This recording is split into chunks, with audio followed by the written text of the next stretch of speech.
warahmatullahi wabarakatuh. Hai teman-teman, perkenalkan saya Ernita.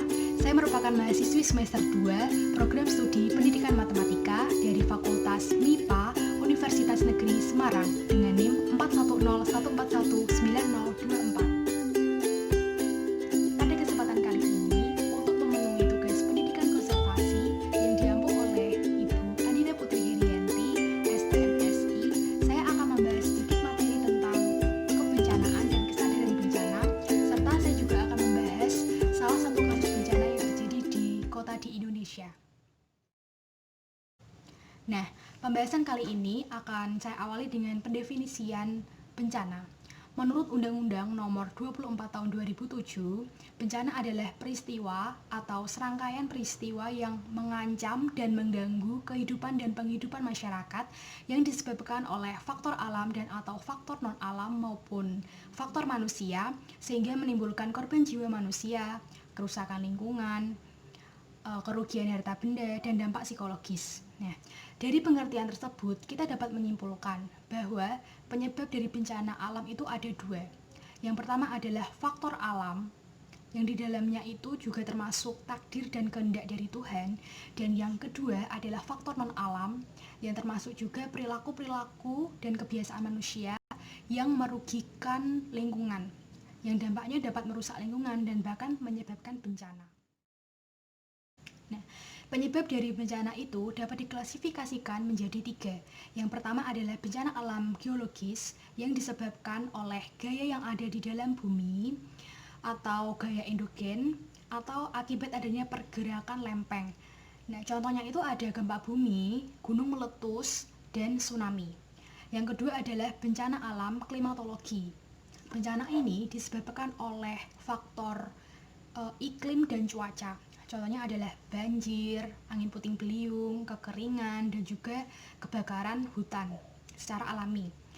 Yang ketiga adalah bencana alam ekstraterestrial. Bencana ini terjadi di luar angkasa, seperti adanya hantaman atau impact dari meteor.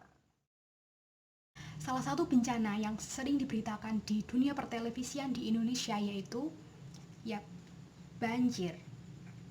Banjir merupakan suatu keadaan di mana suatu daerah tergenang oleh air dalam volume yang sangat besar. Bahkan fenomena banjir di Indonesia merupakan fenomena rutin yang terjadi sepanjang tahun. Meskipun pemimpin Jakarta silih berganti, namun solusi akan banjir itu belum ada. Pada 1 Januari 2020 lalu terjadi banjir di Jakarta. Menurut BMKG, Badan Meteorologi, Klimatologi, dan Geofisika menyatakan bahwa curah hujan yang ada di Jakarta pada saat banjir kemarin merupakan curah hujan yang sangat ekstrim dan tinggi selama 154 tahun banjir yang terjadi di Jakarta. Hal ini disebabkan karena selain adanya curah hujan yang tinggi, juga ada 4 penyebab lain. Yang pertama adalah eksploitasi air tanah yang laju rata-rata penurunan tanahnya itu sekitar 3-18 cm setiap tahunnya. Yang kedua, saluran atau tempat untuk menampung air di Jakarta itu tidak mampu menampung volume air hujan yang turun.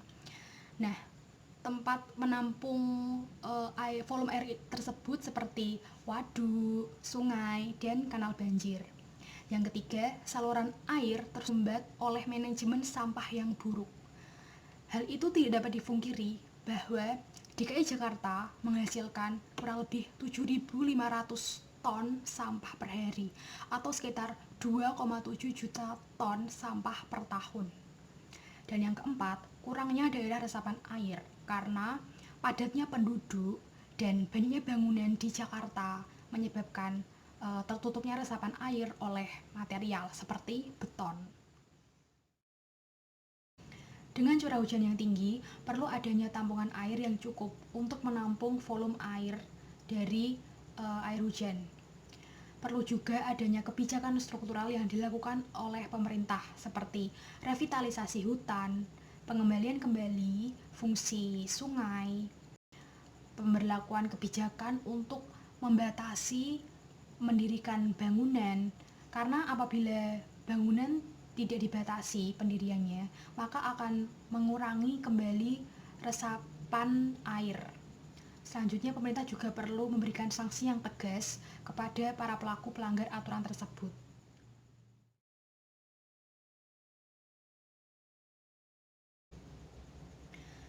We must above all shift from a culture of reaction to a culture of prevention. Prevention is not only more human than cure, it is also much cheaper. Above all, let us not forget that disaster prevention is a moral imperative, no less than reducing the risk of war.